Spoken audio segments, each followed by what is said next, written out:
Today I'm out here with a 2019 Chevy Silverado, but in this video we'll be talking about the Silverado and the GMC Sierra, because we're talking not about the truck necessarily itself, but mainly about the new 2.7-liter four-cylinder engine that is under this hood. You heard that right, a Chevy Silverado with a 2.7-liter four-cylinder engine, turbocharged of course. You'll find this engine under the hood of the SLE and Elevation trims in the Sierra, or the LT and RST trims of the Silverado, where it is actually standard instead of the 4.3-liter V6.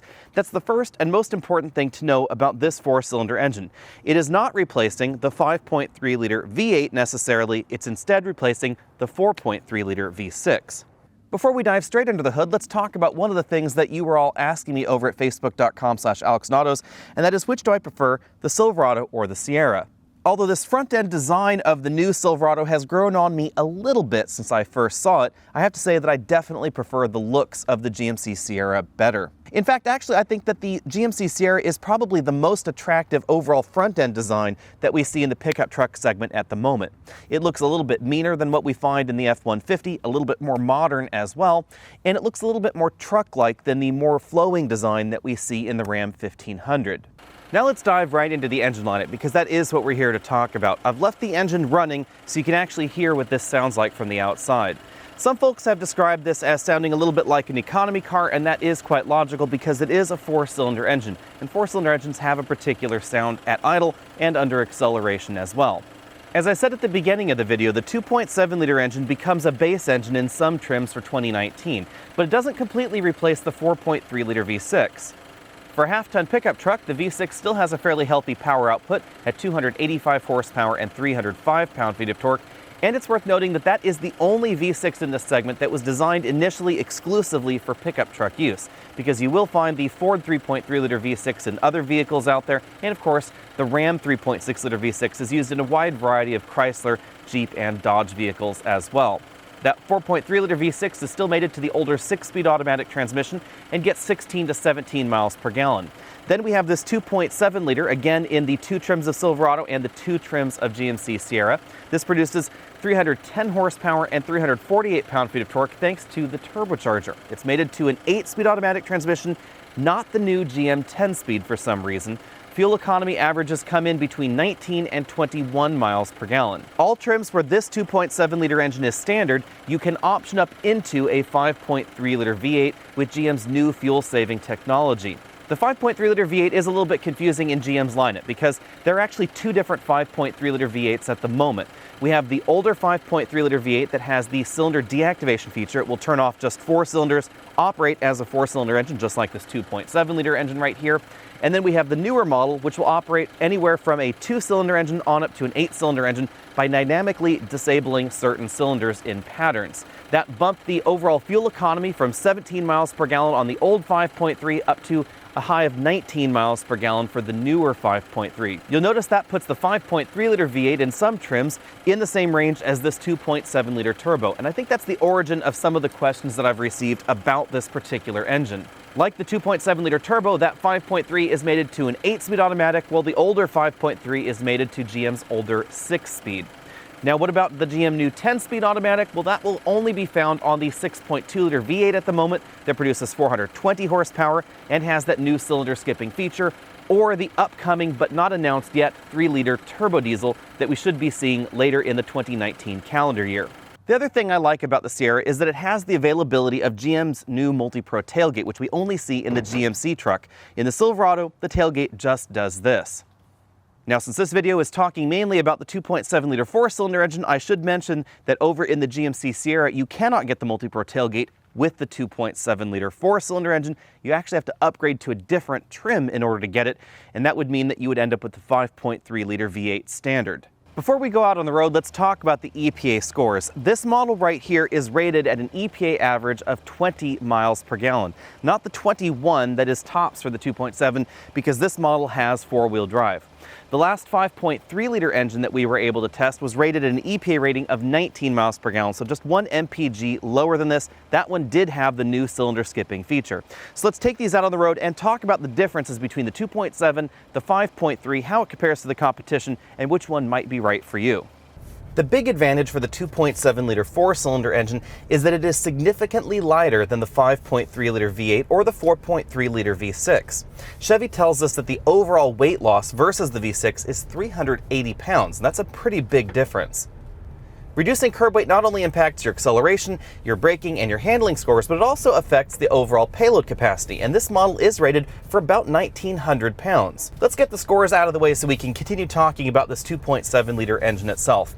In our 0 to 60 test, this went from 0 to highway speeds in 6.7 seconds, which is actually a little bit faster than the last 5.3-liter V8 that we tested. Now again, that's quite logical because this engine is lighter.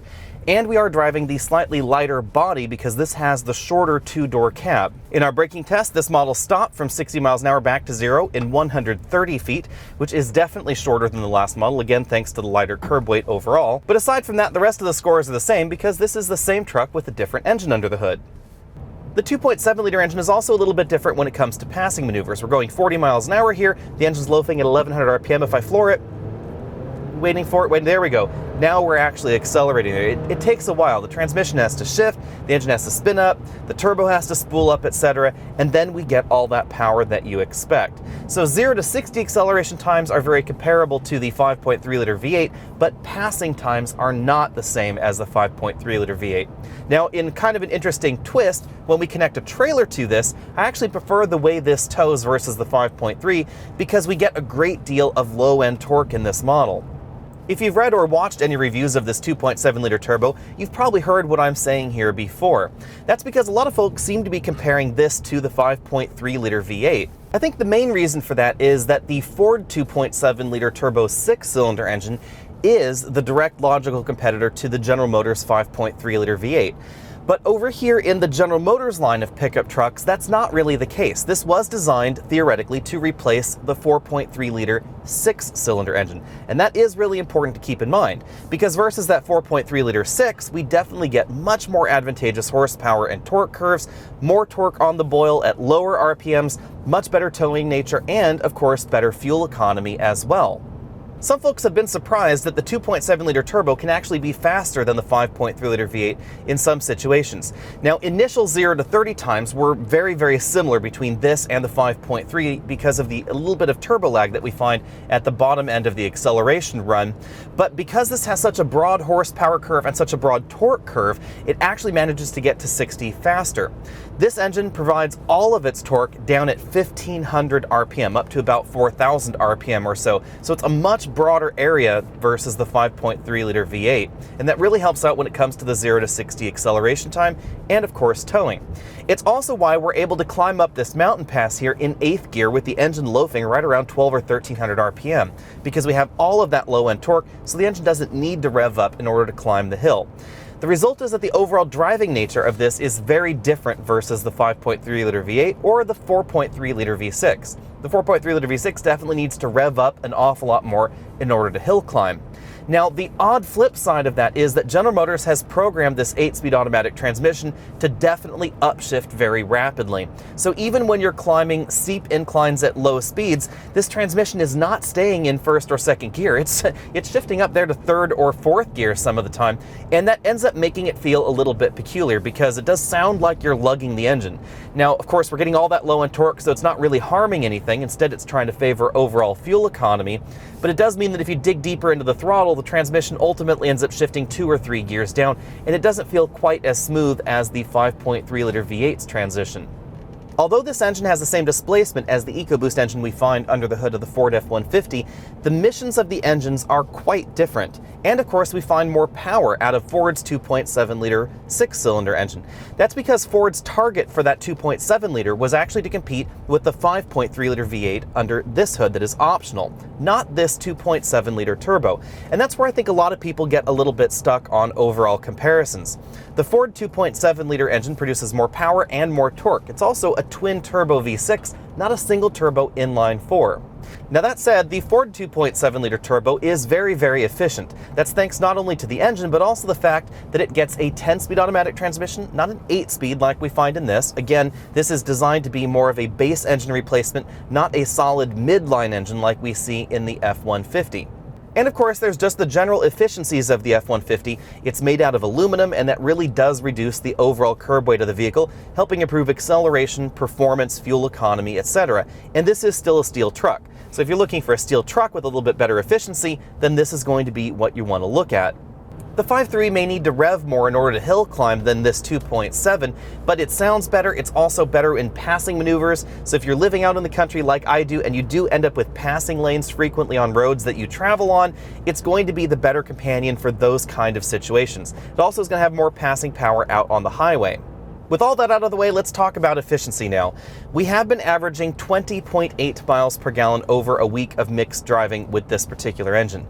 We have, of course, done our usual fuel economy verifications where we fill the truck, drive the truck, fill the truck again, etc.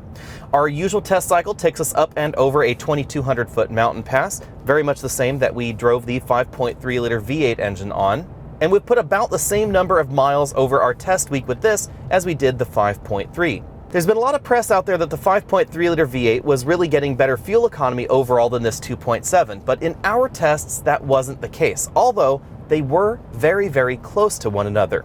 The 5.3-liter V8 exceeded its overall EPA fuel economy score in our testing by about 8 or 9%. This particular model exceeded its EPA score by about 4%, so not as big of a difference.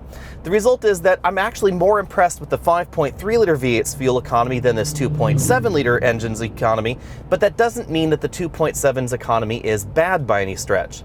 Again, keep in mind that this is designed to replace the V6, and the V6 doesn't get the same kind of fuel economy that we find in this 4-cylinder engine. When towing with this 4-cylinder engine, I was actually getting slightly better fuel economy than we were getting in the 5.3. That is another interesting twist.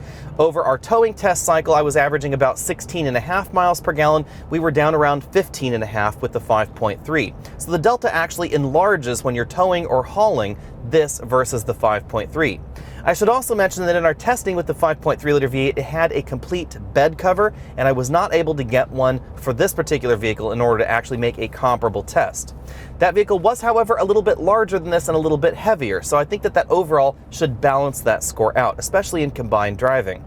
Another area where the 2.7-liter shines is in steady-state highway cruising, because at 70 miles an hour on a longer highway journey, I was able to average 25 miles per gallon, which is pretty good for this particular engine. That's a little bit better than our friends over at TFL Car were getting with their vehicle, but remember that they're up at about 5,000 feet, and most of my testing is done closer to sea level.